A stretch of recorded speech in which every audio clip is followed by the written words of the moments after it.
Local 18 देखो और सुन रहे हैं आप, और आपके साथ में हूँ शालिका ठाकुर। हमारी एक खास सीरीज जिसमें हम बात कर रहे हैं समाज के उन योद्धाओं के बारे में जिन्होंने समाज को बेहतर बनाने के लिए बहुत सकारात्मक प्रयास कर रहे हैं।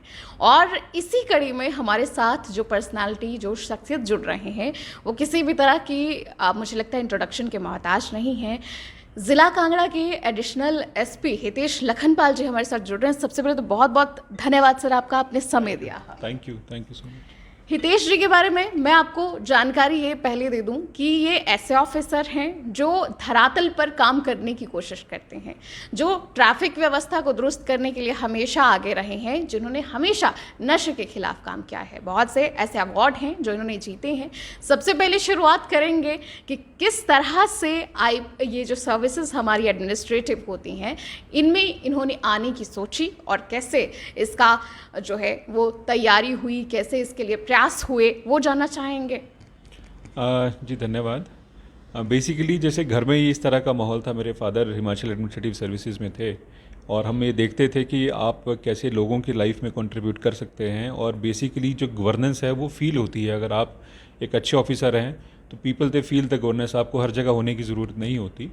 तो उसी कड़ी में जब मैं पिताजी को देखता था और उनसे डिस्कस भी करता था, तो मुझे लगता था कि अगर इंडिया में रहना है तो मुझे इन सर्विसेज में आना ही है।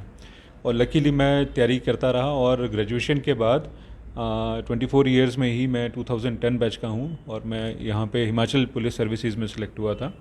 और लकीली आज मेरे 14 इयर्स हुए हैं। आज के दिन ही 4 अक्टूबर को हमने ज्वाइन किया था 2010 में। और आज थैंक यू। तो सर मैं ये भी आपसे जानना चाहूँगी कि आपने कहा कि फादर एचएस सर्विसेज में थे, और जो भी अधिकारी होते हैं इनकी ट्रांसफ़र हो रही है हर 3 साल बाद, तो आपका कहीं ना कहीं जो पैटर्न होता है स्कूलिंग का वो बहुत डिस्टर्ब होता है। आप एक स्कूल से दूसरे स्कूल जा रहे हैं, तो इससे किस तरह से आपने मेंटेन किया, क्योंकि ये अपने आप में बहुत बड़ा चैलेंज मुझे लगता है एक रहा होगा। आपने बिल्कुल ठीक बोला। तो मैं ये मानता हूँ 2 तरह के लोग होते हैं, कि एक बोलता है कि अकेला चना क्या बाहर फोड़ेगा, और दूसरा है कि बूंद बूंद से घड़ा भरता है। तो आपकी सोच है कि आप किस तरह सोचते हैं इस चीज़ को। पिताजी के साथ ऐसा था कि वो ज़्यादा नहीं एक जगह रुकते थे, क्योंकि उनका ट्रांसफ़र 1-1.5 साल में हो जाता था। तो बार बार हमारे स्कूल चेंज होते थे। तो स्कूल चेंज होने से अपने फ्रेंड्स भी चेंज होते थे, तो मुश्किलात आती थी, क्योंकि हम भी छोटे थे। हमें लगता था कि यार ये जो और भी फ्रेंड सर्कल में आप इन्वॉल्व भी नहीं हो पाते थे, क्योंकि जो और बच्चे थे वो शुरू से साथ पढ़ रहे थे। तो मैंने ये सोचा कि ये एक बहुत अच्छा एक अपॉर्चुनिटी है कि मैं जैसे नए स्कूल में जाता हूँ, तो जो नए बच्चे हैं उनको मेरी बैड हैबिट्स के बारे में नहीं पता होगा, तो मैं अपने को इम्प्रूव करता था कि यहाँ पे जो है मुझे ये चीज़ छोड़ देनी है, मुझे ये अच्छी चीज़ अपनानी है। और बेस्ट चीज़ें जो आप अपने अंदर अगर अपनाते हो, चाहे वैल्यूज़ हैं, चाहे पढ़ने का स्टाइल है, चाहे लिखने का स्टाइल है, चाहे क्लास में आप कैसे कैरी करते हो अपने आप को, तो उन सब चीज़ों पे मैंने फोकस किया। बेसिकली पर्सनैलिटी पे फोकस किया। तो करते करते फिर अपने अंदर इम्प्रूवमेंट नेचुरली हो गई। सर स्कूल में आप एवरेज स्टूडेंट रहे हैं, या पढ़ाई में किस तरह का आपका इंटरेस्ट था? देखिए, जैसे 8th 9th तक में हम बिल्कुल एवरेज स्टूडेंट थे। 9th के बाद जैसे पेरेंट्स ने वो हर पेरेंट शोर मचाता है कि बोर्ड की क्लास है, तो बहुत ज़्यादा बर्डन हो जाता है। पर 10th से मैं बहुत सीरियस हो गया था, और अपने आप से ही जो मतलब चाहे स्मार्ट वर्क करना, टाइम मैनेजमेंट, स्ट्रेटजीज़ बनाना, प्लानिंग करना, तो 10th के बाद पीछे मुड़ के नहीं देखा। 10th में जब मेरे काफ़ी अच्छे मार्क्स आए थे, तो सभी क्लास में बड़े लोग सरप्राइज़ थे कि अच्छा इसके मार्क्स कैसे आ गए। तो वो मैं उसके पीछे मेरी लगन मेहनत थी। और उसके बाद जैसे +1 +2 मैंने हिम अकेडमी पब्लिक स्कूल से किया, तो मैं +2 में भी मेरिट में रहा, और हमेशा यही रहा कि क्लास मॉनिटर, हेड बॉय और हाउस कैप्टन 3 बैच मेरे लगे होते थे। तो कोशिश यही रहती थी कि लीडरशिप स्किल्स भी आनी चाहिए, और आपको हर चीज़ में ही, जैसे अभी भी मैं साइबर में काफ़ी काम कर रहा हूँ, तो कोई मेरा टेक्निकल बैकग्राउंड नहीं है, क्योंकि मैंने बीए किया है और +2 तक मैंने साइंस में किया था। तो अपना नॉलेज और इंटरेस्ट के हिसाब से हम जो कोई भी इंसान है किसी भी फील्ड में एक्सेल कर सकता है। बिल्कुल। सर पुलिस सर्विसेज ही क्यों, ये एक बड़ा सवाल हो जाता है किसी भी अधिकारी के लिए कि स्पेसिफिकली पुलिस सर्विसेज ही क्यों, क्योंकि ये तो बहुत चैलेंजिंग एक मुझे लगता है एक ऐसा क्षेत्र है जहाँ पर ना आपके पास छुट्टी है, ना एक पर्सनल टाइम है, आप फैमिली को समय नहीं दे पाते, आप खुद को समय नहीं दे पाते। देखिए, क्योंकि जैसे मैंने आपको कहा कि शायद अभी तक हम ही ऐसी फैमिली से आता हूँ कि मेरे फादर एडमिनिस्ट्रेशन में थे, मैं पुलिस में आया हूँ, मेरे वाइफ जुडिशरी में है।